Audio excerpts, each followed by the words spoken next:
میں اب دیکھیں، اگر اس سارے عمل میں اس کو 4 سیکنڈ لگ جائیں گے میرے خیال میں، ان 4 سیکنڈوں سے پہلے اگر اس کی موت آتی تو کفر پہ مرتا، اللہ کا دشمن بن کے مرتا، قبر کے عذاب میں گرفتار ہوتا، حشر میں رسوا ہوتا، ابدی جہنم کا سزاوار ہوتا اور کبھی اس سے نہیں نکل سکتا تھا۔ لیکن اس عمل کے بعد جو ہی اس کی موت آتی ہے، اس کا ایمان پر خاتمہ ہوتا ہے، یہ اللہ کا ولی بن کے مرتا ہے، عذاب قبر اس کے قریب نہیں آتا،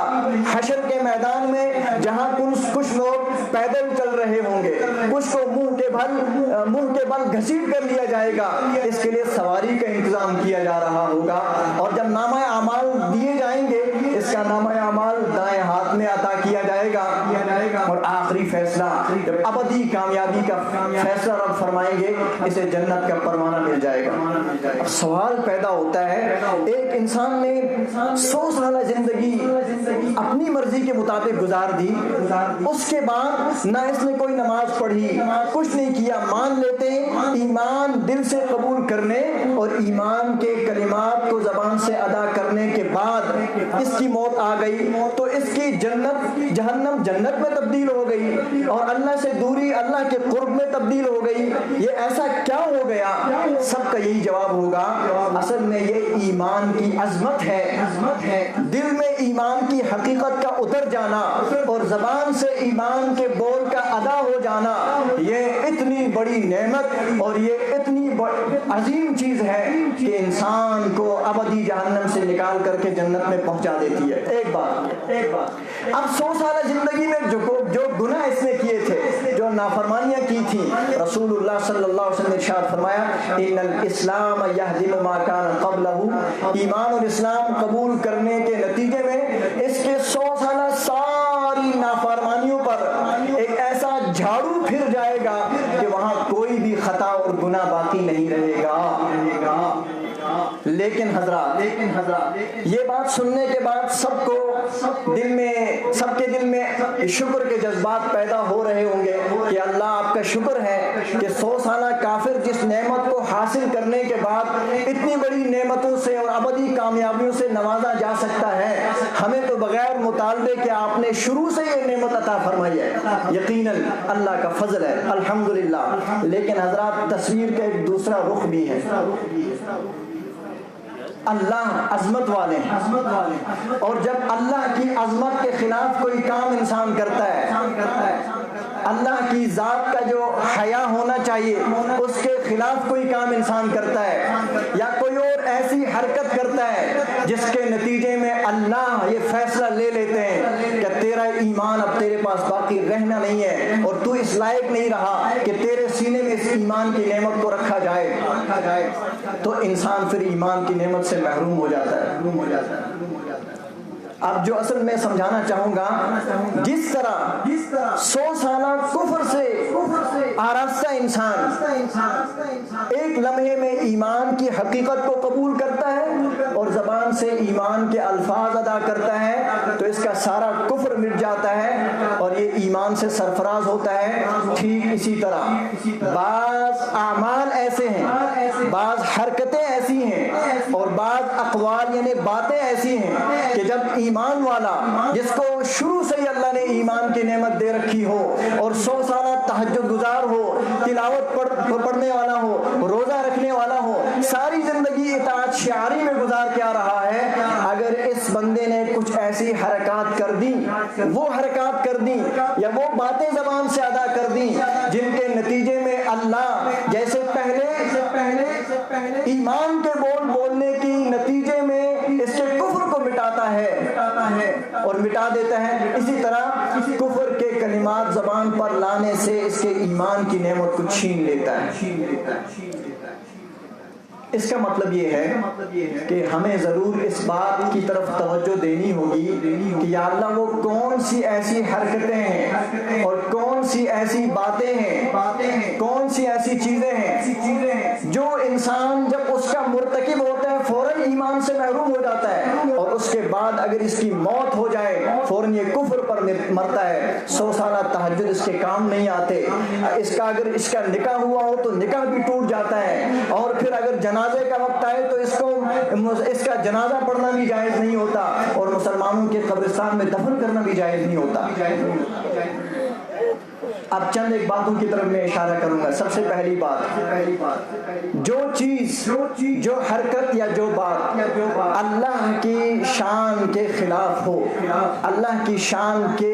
مناسب نہ ہو، بلکہ اللہ کی ذات کے بارے میں بے ادبی سمجھی جاتی ہو اللہ کی نظروں میں، ایسی کوئی حرکت میں کر دوں یا ایسا کوئی جملہ میں بولوں تو چاہے میں تہجد گزار کیوں نہ رہوں، چاہے میں تلاوت کر کے یا چاہے مسجد میں کیوں نہ رہوں، چاہے میں خانہ کعبہ کے اندر موجود کیوں نہ ہوں، اس حرکت کے فوراً بعد اللہ میرے ایمان کو چھین لیتے ہیں، ایمان ختم ہو جاتا ہے۔ مثال کے طور پر معاشرے میں کچھ باتیں بڑی مشہور ہوتی ہیں، کبھی انسان کہتا ہے الیاذ باللہ اللہ تعالیٰ بھی ظالم ہے، الیاذ باللہ۔ کبھی انسان کہتا ہے اللہ بھی انصاف نہیں کرتا ہے جی، کبھی انسان کہتا ہے میں اتنا ہوشیار ہوں مجھے اللہ بھی نہیں دیکھ سکتا، الیاذ باللہ۔ یہ سارے وہ کلمات ہیں کہ جن کے نتیجے میں انسان کا ایمان ختم ہو جاتا ہے۔ اب ان سب کلمات کو اگر ہم اس کی تہ میں جائیں تو بنیادی نقطہ یہ ہے کہ اس میں کہیں نہ کہیں اللہ کی ذات میں بے ادبی یا ایمان اور ایمان سے تعلق رکھنے والی چیزوں کا استخفاف یعنی ہلکا پن یا استہزاء یعنی مذاق پایا جاتا ہے، اور یہ وہ چیزیں ہیں جن کے نتیجے میں اللہ ایمان کی نعمت چھین لیتے ہیں۔ یا کبھی آپ نے سنا ہوگا بہت سی مرتبہ معاشرے میں بعض احباب کہہ دیتے ہیں جب کوئی تلقین کرتا ہے دیکھو بھائی زندگی فانی ہے، ہم اللہ کے بندے ہیں، ہمیں اپنے رب کو راضی کرنا ہوگا، اپنی زندگی اللہ کے دین کے مطابق ڈھالنی ہوگی، اس کے لیے جد و جہد اور فکر کرنا ہوگی۔ یہ ساری باتیں جب آتی ہیں تو بعض اوقات ہم میں سے کچھ احباب کہہ دیتے ہیں تو اور کچھ آمد موت کے بعد کیا ہے، کس نے دیکھا ہے جی، الیاذ باللہ۔ اب عام طور پہ معاشرے میں اس کو ہلکا سمجھا جاتا ہے، لیکن شریعت سے آپ پوچھیں، اللہ فرماتے ہیں موت کے بعد ایک چیز ہے، رسول اللہ صلی اللہ علیہ وسلم فرماتے ہیں موت کے بعد ایک نظام ہے، قبر میں اترتے ہی 3 سوال ہونے، من رب کا، تیرا رب کون ہے، تیرا دین کیا ہے، تیرا نبی کون ہے، یہ ساری چیزیں اللہ فرما رہے ہیں، رسول اللہ صلی اللہ علیہ وسلم اس کی خبر دے رہے ہیں، اور ایمان کی یہ بنیاد ہے۔ جب کوئی انسان کہتا ہے کہ وہاں سے کون دیکھ کے آیا ہے اس کا مطلب غیر محسوس طریقے سے اس حقیقت کا انکار کر رہا ہے اور یہ کافر ہو جاتا ہے۔ یا اسی طرح اگلی بات جو کہ وقت مختصر ہے اور اس کا اثر میری زبان پہ بھی پڑ رہا ہے لیکن میں تھوڑی سی اور اسی طرح بعض حرکتیں ایسی ہیں جس کو معاشرے میں عام طور پہ ہم آسان سمجھتے ہیں۔ مثال کے طور پر ایک انسان کہتا ہے اسلام بڑا وسیع ہے جی، اللہ کے دین میں اتنی سختی تھوڑی ہے، اگر 2 منٹ کے لیے میں نے کوئی ایسا کر دیا تو کیا ہوتا ہے،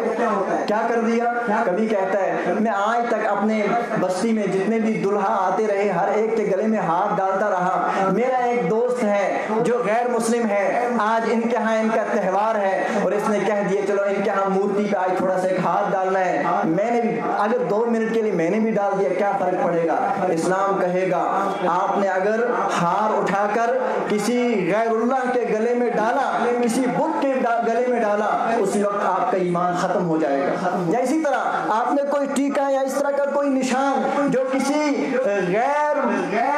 اسلامی کلچر، کسی غیر اسلامی کسی نظام کا مخصوص ان کی علامت ہو، اس کو آپ نے اپنایا، چاہے وہ ٹیکا لگانا ہو یا ان کے مخصوص وہ کلمات، وہ الفاظ جو ان کے ہاں مذہبی بنیادوں پر پڑھے جاتے ہیں، تو چاہے آپ تہجد پڑھ کے بھی کیوں نہ آئے ہوں، اس حرکت کے کرتے ہی آپ کا ایمان ختم ہو جائے گا۔ خلاصہ میری گفتگو کا یہ ہے حضرات کہ جس طرح ایمان اللہ کی بہت بڑی نعمت ہے اور یہ نعمت اللہ دنیا اور آخرت میں اللہ کی طرف سے بے شمار فضل اور انعامات کا سبب بنتی ہے، اسی طرح اس ایمان کے منافی، اس کو ختم کرنے والی کچھ ایسی چیزیں ہیں جن کو قرآن و سنت نے بیان کیا ہے، جن کو سیکھنا، سمجھنا اور اس کے مطابق ہمیشہ اپنے ایمان کے بارے میں محتاط رہنا، یہ میری اور آپ کی ذمہ داری ہے۔ اللہ پاک ہم سب کو ایمان کی قدر نصیب فرمائے اور گناہوں سے بچنے کی توفیق عطا فرمائے اور علماء حق سے تعلق رکھ کے اس طرح کی چیزوں کو سیکھنے سمجھنے کی توفیق عطا فرمائے کہ جو غیر محسوس طریقے سے ہمارے ہمارے ایمان کو لے چلتی ہیں اور ہمیں پتہ بھی نہیں ہوتا۔ قرآن پاک کی آیت ہے، اللہ قیامت میں فرمائیں گے وَامْتَازُوا الْيَوْمَ أَيُّهَا الْمُجْرِمُونَ، قیامت کے روز جب اللہ کی عدالت سجے گی اور اللہ مسلمانوں، مومنوں، ماننے والوں اور نہ ماننے والوں کو الگ الگ صفوں میں کھڑا فرمائیں گے۔ روایات کے مطابق ایک شخص کھڑا ہوگا، وہ بھی مسلمانوں کی صف میں، ایک شخص کے بلکہ بے شمار لوگ ایسے بھی ہوں گے جو مسلمان گھرانوں میں پیدا ہوئے ہوں گے، جن کے دائیں بائیں مساجد ہوں گی، ہر طرف ایمان کے بول بولے ہوں گے، لیکن اس کے ساتھ ساتھ کبھی غیر محسوس طریقے سے کوئی ایسا جملہ، کوئی ایسی حرکت ان سے سرزد ہو گئی ہوگی جس کے نتیجے میں ان کا ایمان ختم ہو گیا ہوگا۔ چنانچہ یہ بھی مسلمانوں کی صفوں میں کھڑا ہونے کی کوشش کریں گے، تو جو ہی یہ مسلمانوں کے صف آ رہا ہوگا، فرشتے اس کو اٹھا کر کے الگ کر دیں گے۔ یہ پوچھے گا کیوں، میں تو مسلمان تھا۔ اس سے کہا جائے گا فلاں دن آپ نے ایسی بات یا ایسا جملہ یا ایسی حرکت کی تھی جس کے نتیجے میں شریعت کا یہ فیصلہ تھا کہ آپ کا ایمان اب آپ کے سینے میں باقی نہیں رہے گا، آپ کافر ہو چکے ہیں۔ اللہ میری بھی، آپ کی بھی اور پوری امت کے ایمان کی حفاظت فرمائے۔ وآخر دعوانا ان الحمد للہ رب العالمین۔ جزاک اللہ، ماشاء اللہ۔